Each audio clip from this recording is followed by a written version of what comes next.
कितने दिन हो गए आपको धरने में बैठे हुए? मेरा नाम राजेश ठाकुर। मैं आज जी 38 दिन चल रहा है, 37 दिन पूरे हो चुके सर। अच्छा, तो आपके धरने को लेकर आदरणीय सुक्कू जी के बयान का आदर सम्मान करते हैं और उनका भी आदर सम्मान करते हैं सर। जैसे उन्होंने कल बयान दिया तो हमें यहाँ 37 से 38 दिन सर हो चुके हैं। 37 से 38 दिन में प्रशासन का कोई भी अधिकारी हमारे बीच नहीं हो पाया। सुक्कू जी यही कहे कि जब उन्होंने साल का पहला बजट उन्होंने पेश किया था जनता के सामने, तो हमारे बारे में, नेत्री के बारे में कोई भी उन्होंने स्कीम लॉन्च नहीं की। और हमारी ये लड़ाई जो चल रही है ये पिछली जयराम सरकार की टाइम से चल रही है। उनको भी पता है कि हमारी लड़ाई चल रही है अपने अधिकारों के लिए, तो अभी तक क्यों नहीं चला पा रहे। अगर हमारे अधिकार हमें नहीं मिल पाए सर, उसी लिए हमें रोड में उतरना पड़ रहा है। अंतिम संघर्ष करने के लिए आंदोलन ही एक चारा होता है हमारे पास। यूँ कि दृष्टिबाधी लोग का कोई भी शोषण जब होता है तो हमें धरातल पे आने के लिए, हमें ज़मीनी स्तर पे आने के लिए, अपने अधिकारों के आने के लिए आखिरी चारा हमारे पास यही बचता है।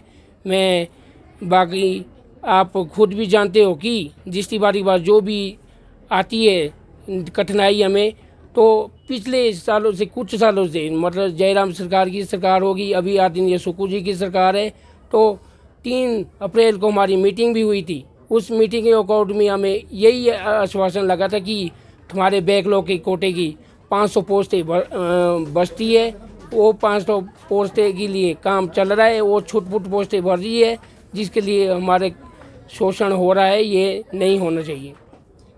कोई भी आश्वासन नहीं मिल पाया, ना हमारे पास सरकार का कोई भी नुमाइंदा हमारे बीच इन दिनों में, गत दिनों में कोई भी हमारे पास ना आया, ना हमें आश्वासन मिला। बल्कि हमने जो पीछे चक्का जाम किया था, उस दिन सीएस के साथ हमारी बैठक हुई थी। उन्होंने हमें 1 दिसंबर की डेडलाइन दी थी कि 1 दिसंबर तक आप लोगों की मीटिंग हो जाएगी, विभागीय सचिवों के साथ, चीफ सेक्रेटरी के साथ और मुख्यमंत्री लेवल की बैठक होगी।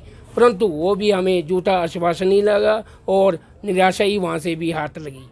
तो आप यहाँ ठंड, जैसे कि ठंड का मौसम यहाँ हो चुका है, ठंड का बड़े दिक्कतों से हमें सामना करना पड़ रहा है आने जाने के लिए। जैसे ही हमारे कुछ लोग बीमार भी हो चुके हैं, तो अगर हमें अधिकार हमारे मिल नहीं पा रहे। वैसे तो सरकार आत्मनिर्भर की बात करती है और अंतिम व्यक्ति तक उनका विकास की बात करती है, पर हम तो 37 दिन से यहाँ बैठे हैं सर।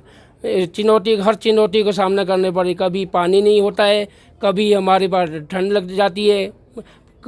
बीते दिनों में भी अंदर इस शेड में पानी अंदर आ चुका था और हम पानी पर ही एक रात सोए थे। उसके बाद हमें ये चारपाई का प्रबंध संगठन द्वारा, हमारे संगठन द्वारा किया गया। ऐसी चुनौती का हम रोज़ सामना कर रहे हैं। कब तक बैठे रहेंगे जी? जब तक हमारी मांगे पूरी नहीं हो जाती है, जितने भी हमारे बैकलॉग का कोटा है भर्ती मेले के आधार पे वो नहीं दिया जाता हमें, हम तब तक ज्वाइनिंग लेटर हमें इस शेड में ही नहीं मिले, हम तब तक यहाँ पर डटे रहेंगे जी।